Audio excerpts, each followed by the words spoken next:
my boyfriend cheated on me with his roommate, who he swore was like a sister. I woke up in his best friend's bed with his grandmother's ring on my finger. I'd been dating Blake for 2 years, and everyone kept telling me I was too good for him, but I thought they were just jealous. Blake was a bartender who played guitar in a cover band on weekends, and had this female roommate named Tessa, who he swore was just like a sister to him. She'd walk around their apartment in towels, cook him breakfast in her underwear, and sit on his lap during movie nights. But Blake said I was being insecure and crazy for thinking it was weird. He'd cancel our dates if Tessa had a bad day at work. He'd leave my place in the middle of the night because Tessa needed someone to talk to about her ex. When I got promoted at my accounting firm, Blake forgot to congratulate me because Tessa had gotten a parking ticket and was upset. But I loved him and thought relationships took work and compromise. His best friend Danny kept trying to tell me Blake wasn't worth it. Danny owned a small construction company and would always show up when Blake left me stranded places, like when Blake forgot to pick me up from the airport because Tessa wanted to go shopping, or when Blake ditched me at his band's show because Tessa felt sick and needed care. Danny would appear with coffee and a ride, never saying anything bad about Blake but always asking if I was okay. I told Danny to stop worrying about me because Blake and I were solid. Danny just said he'd be around if I needed anything. Blake started getting weird about Danny, saying he was trying to steal me and that nice guys like Danny were actually the worst because they pretended to care. I defended Danny, but Blake said I was naive, and Danny definitely wanted to sleep with me. I stopped mentioning when Danny helped me to avoid fights. Last Friday was Blake's band's biggest show yet at this venue downtown. I bought a new outfit and invited my friends to support him. Blake said Tessa would be there too because she was basically their unofficial manager, whatever that meant. I got there early to get a good spot and saw Blake's car already in the lot. I went backstage to wish him luck and found him in the green room with Tessa on top of him, both half-dressed. Blake saw me and actually said it wasn't what it looked like. Tessa smirked and said now I knew why Blake kept her around. Blake tried to explain that Tessa was just helping him relax before the show, and that it meant nothing, and I was overreacting as usual. I left and went straight to the bar across the street. Started taking shots of tequila like they were water because I couldn't believe I'd wasted 2 years on someone who was obviously sleeping with his roommate the entire time. Danny showed up after an hour. He said Blake texted the group chat that I'd gone crazy and stormed off for no reason. Danny knew that wasn't true and came looking for me. I was absolutely destroyed by that point, crying and drunk and saying I was so stupid for not seeing what everyone else saw. Danny tried to get me to eat something, but I kept ordering more drinks.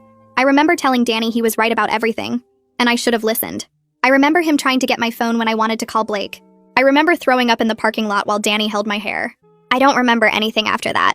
I woke up in a bed that wasn't mine, wearing a t-shirt that said Henderson Construction, which was Danny's company. Danny was asleep on the floor with a pillow and blanket. There was water, aspirin, and toast on the nightstand. And on my finger was a ring.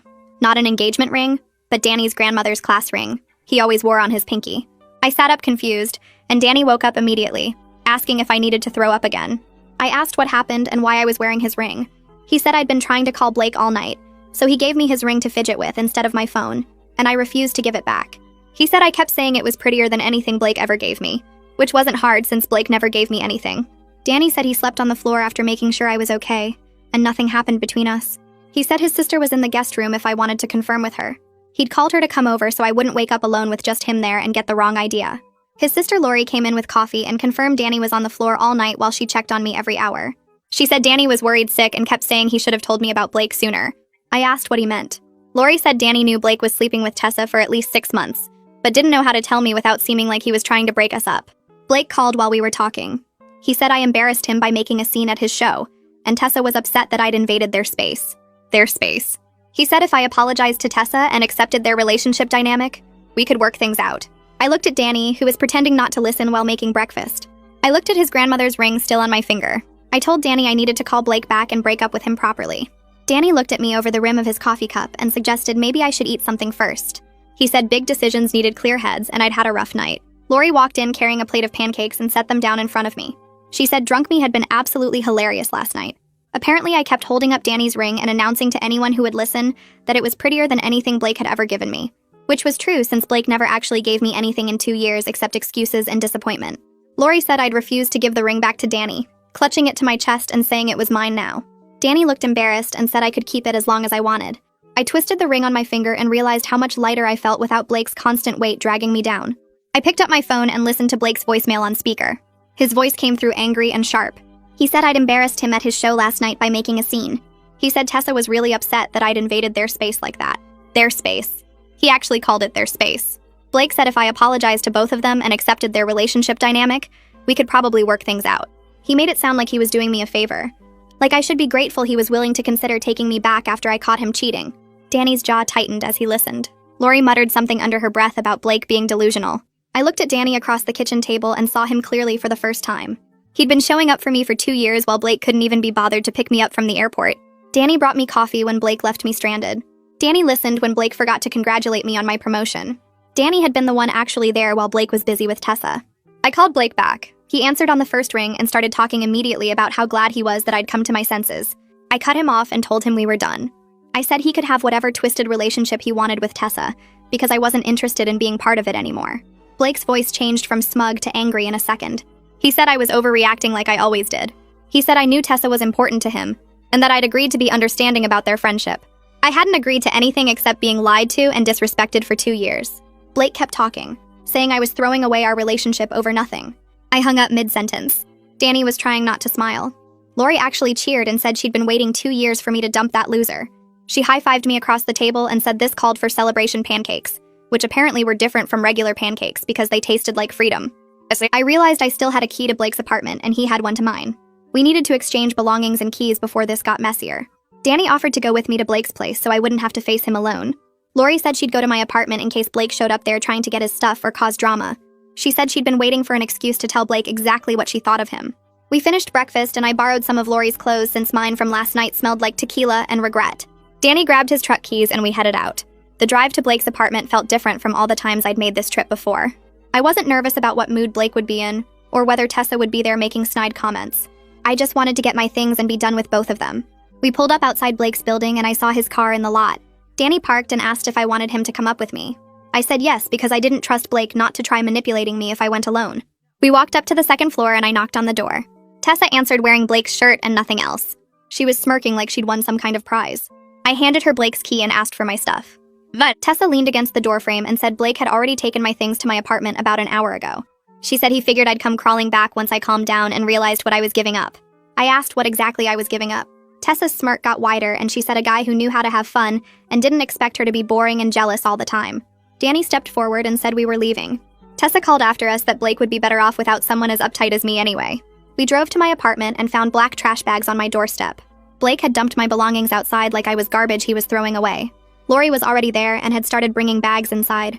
She looked furious and said she couldn't believe Blake had the nerve to treat my things this way. We carried everything in and I started going through the bags. My clothes were wrinkled and shoved in without any care. My books had bent covers. My toiletries from his bathroom were thrown in loose without caps, leaking everywhere. I found the 3 things Blake had given me over 2 years. A cheap necklace from a mall kiosk for my birthday. A coffee mug with a stupid joke on it for Christmas. A keychain from some bar his band played at.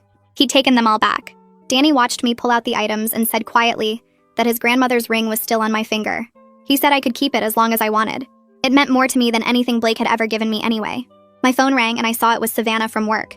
She said she'd heard through friends about what happened at Blake's show last night. She wanted to make sure I was okay. I told her the whole story about finding Blake with Tessa and getting drunk and waking up at Danny's place. Savannah said she'd never liked Blake anyway. She said she always thought I deserved way better than some bartender who couldn't even remember my promotion. She said the whole office had been talking about how Blake didn't show up to the company party I'd invited him to last month because Tessa needed him to help her move furniture. Savannah said everyone thought I was too good for him, but nobody wanted to say anything because I seemed happy. I told her I wasn't happy. I was just used to making excuses for him. Savannah invited me to her place for dinner with some friends from work. She said I needed to be around people who actually appreciated me, instead of sitting around feeling sorry for myself. I agreed and asked what time. She said 6 o'clock, and to bring Danny if he wanted to come. I looked at Danny, who was helping Lori fold my clothes properly and put them away. I asked if he wanted to go to dinner at Savannah's. He said sure, if I wanted him there. We finished organizing my apartment, and Danny drove me to Savannah's place across town. She lived in a nice complex with a pool and actual parking spaces. We walked up to her door and I knocked. Savannah opened it and immediately pulled me into a hug. Then she saw Danny behind me and grabbed his arm, pulling him inside too. She said anyone who treated me this well was absolutely welcome in her home. Inside Savannah's apartment, 4 women from my accounting firm sat around a dining table covered with pizza boxes and wine bottles. Savannah introduced me to Michelle from Accounts Payable, Jenna from Tax Prep, and Kira from HR. Danny stood awkwardly near the door until Savannah grabbed his arm and pulled him to the couch. Michelle immediately launched into a story about her ex who maxed out 3 credit cards buying gifts for his side girlfriend. Jenna topped that with her ex who faked a business trip to Vegas but actually took his coworker to Hawaii. Kira said her ex borrowed her car to help his sick mother, but she found receipts for a hotel room and dinner for 2. Everyone looked at me, and I told them about finding Blake with Tessa in the green room. Michelle slammed her wine glass down and said Blake sounded like trash. Jenna asked how long Tessa had been living with him, and I said 2 years, the entire time we'd been dating. Kira shook her head and said she couldn't believe I put up with that situation for so long. I explained that Blake always made me feel crazy for being bothered by it. Savannah refilled everyone's glasses and said Blake was a classic manipulator who convinced me my normal reactions were overreactions. Danny sat quietly on the couch scrolling through his phone while we talked. Michelle glanced at him and asked if Danny and I were together now. I said no and felt my face get hot. Danny looked up from his phone and also said no. Savannah gave me this look that said she didn't believe either of us. The conversation moved on to other topics, but I kept noticing Danny watching me from across the room. The next week, I threw myself into work, staying late to finish reports and avoid going home to my empty apartment. Danny texted me every morning asking if I needed coffee. His sister Lori invited me to her place for dinner twice. Blake's texts started showing up constantly. Long paragraphs about how I ruined his band's biggest opportunity by causing drama before their show. Messages saying Tessa understood him in ways I never did because she actually supported his music career. Rants about how his bandmates were mad at him because venue owners heard about the backstage incident. I deleted each message without responding, but they kept coming. One night, I was at Danny's place helping him pick out new tile for his bathroom remodel, when my phone buzzed with another Blake essay. This one said the band might break up because nobody wanted to work with him anymore, and it was all my fault for making a scene. Danny saw my face and asked what was wrong. I showed him the message and he read it with his jaw clenched. He asked if I wanted him to talk to Blake, but I said no. Danny said Blake had no right to blame me for consequences of his own actions. I agreed, but the messages still bothered me. 3 days later, Blake sent a text saying he might consider taking me back if I posted an apology on social media. He wanted me to say I overreacted and misunderstood his relationship with Tessa. He said if I did that publicly, his reputation could recover, and we could start fresh. I stared at my phone screen, feeling something shift inside me. Danny was making breakfast in his kitchen, and I walked over to show him. He read it, and his face went red. He asked if I was okay, and I realized I wasn't hurt anymore. Just angry. Really angry that Blake thought he could cheat on me for months and then demand I apologize for catching him. I blocked his number right there while Danny watched. He smiled and said good. I felt lighter than I had in days. Danny called me the next afternoon and asked if I wanted to see his office. He said his business partner would be there and I could meet the guy who put up with him every day. I drove to Henderson Construction on the south side of town. The office was in a small building with trucks parked outside. Danny met me at the door and led me inside to a space with desks, filing cabinets, and construction plans covering the walls. A tall guy with graying hair stood up from one of the desks and shook my hand. Danny introduced him as Jasper, his business partner for 8 years. A woman with short dark hair sat at the other desk, and Danny introduced her as Evelyn, Jasper's wife who handled their bookkeeping. Evelyn stood up and hugged me like we were old friends. She said Danny had talked about me for years, and she was so glad I finally dumped the musician. I laughed nervously, and Danny looked embarrassed. Jasper showed me around the office while explaining their current projects. They had 3 houses under construction, and 2 bathroom remodels starting next month. Evelyn asked if I wanted coffee, and I said yes. She poured 2 cups and told Jasper and Danny to go look at blueprints or something. Evelyn led me to a small break room with a table and chairs. She sat down across from me and said she needed to tell me something. I sipped my coffee and waited. She said Danny had been in love with me since the day Blake introduced us 2 years ago. She said he never said anything because I was with Blake, and Danny didn't want to be that guy who tried to steal his friend's girlfriend. She said watching me stay with Blake while he treated me badly nearly killed Danny. She said this past week with me around the office and at his house was the happiest she'd seen Danny in 2 years. I sat there holding my coffee cup and didn't know what to say. Evelyn patted my hand and said she just wanted me to know, because life was too short to waste time not knowing how people really felt. She stood up and went back to her desk like she hadn't just turned my entire world sideways. I started noticing things about Danny I'd somehow missed before. How he always brought me coffee exactly the way I liked it without asking. How he remembered details about my work projects and asked about them days later.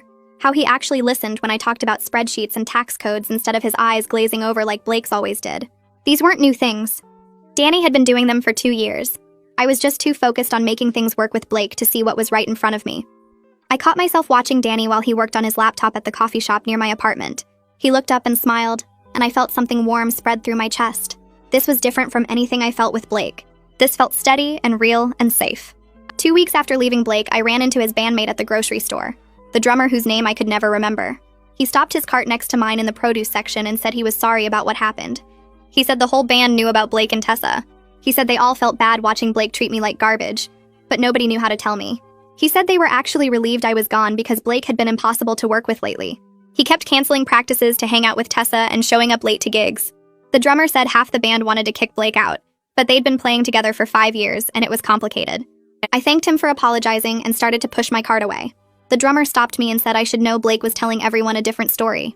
He said Blake claimed I cheated on him with Danny, and that's why we broke up. He said Blake was painting himself as the victim who got betrayed by his girlfriend and best friend. I felt my hands grip the cart handle so hard my knuckles turned white. The drummer said not to worry because nobody believed Blake's version anyway. Everyone knew Blake was full of it.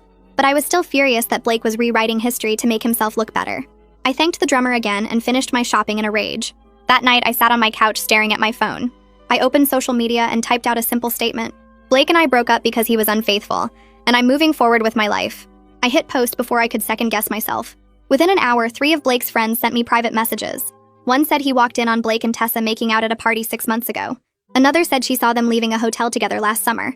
The third said Blake brought Tessa to his birthday dinner and introduced her as his girlfriend while I was out of town for work. All 3 said they would back up my story if I needed them to. I screenshotted the messages and saved them just in case. My phone rang from a number I didn't recognize. I almost didn't answer, but something made me pick up. Blake's voice came through screaming that I was ruining his reputation.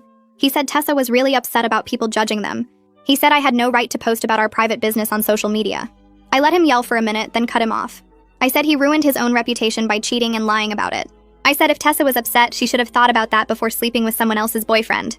Blake started to argue, but I hung up and blocked that number too. My hands were shaking, but I felt good. Really good. Like I'd finally taken back some control over my own story. A month passed. Danny called and asked if I wanted to get dinner at this Italian place downtown. He said it was to celebrate 1 month since I left Blake, which seemed like a weird thing to celebrate, but also kind of sweet. I put on a dress and actually felt excited about going out, which hadn't happened in forever. Danny picked me up right on time, which was still new enough to surprise me. We got a table by the window and ordered wine. Danny kept fidgeting with his napkin, folding it and unfolding it while we looked at the menus. I asked if he was okay, and he said he was just nervous. I asked why he'd be nervous around me after spending basically every day together for a month. He took a breath and said, Evelyn told him she talked to me about his feelings. My stomach did this little flip. I put down my menu and looked at him. I said I'd been thinking about what Evelyn said a lot. I told him I realized he'd been the best part of my life for 2 years. He showed up for every important moment while Blake couldn't even remember my promotion. He drove me to the airport at 5 in the morning when I had business trips. He brought me soup when I was sick. He listened to me complain about difficult clients at work, and actually remembered their names when I mentioned them weeks later. I said I'd been an idiot not to see what was right in front of me this whole time. Danny reached across the table and took my hand. I noticed I was still wearing his grandmother's ring. It had become such a part of me that I forgot it was there most of the time. Danny looked at the ring and then at me. He said he gave me that ring because even drunk me knew I deserved something beautiful. He said he'd wanted to give me everything for so long but didn't know how to tell me without ruining our friendship or making things weird. He said watching me with Blake was torture, but he stayed close because he couldn't stand the thought of not being in my life at all. I squeezed his hand and told him I wanted to try this. Really try. He smiled bigger than I'd ever seen him smile. We finished dinner and he drove me home and kissed me goodnight at my door. It was different from kissing Blake. It felt safe and exciting at the same time. We started dating officially after that. It was completely different from being with Blake.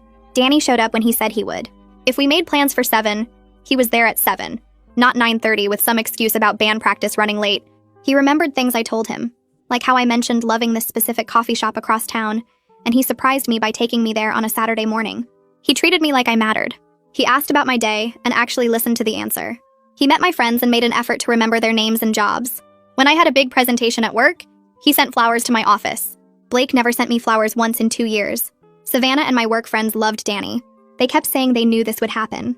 Savannah said she called it the night of her dinner party when she saw how Danny looked at me. My other coworker said anyone with eyes could see Danny was crazy about me, and Blake was an idiot. I invited Danny to Sunday dinner at my parents' house. My mom loved him immediately. She kept saying how polite he was, and how he actually helped clear the table without being asked. My dad talked to him about construction and business stuff. After dinner, my mom pulled me aside in the kitchen. She said this is what a real partner looks like. Someone who shows up and treats you with respect.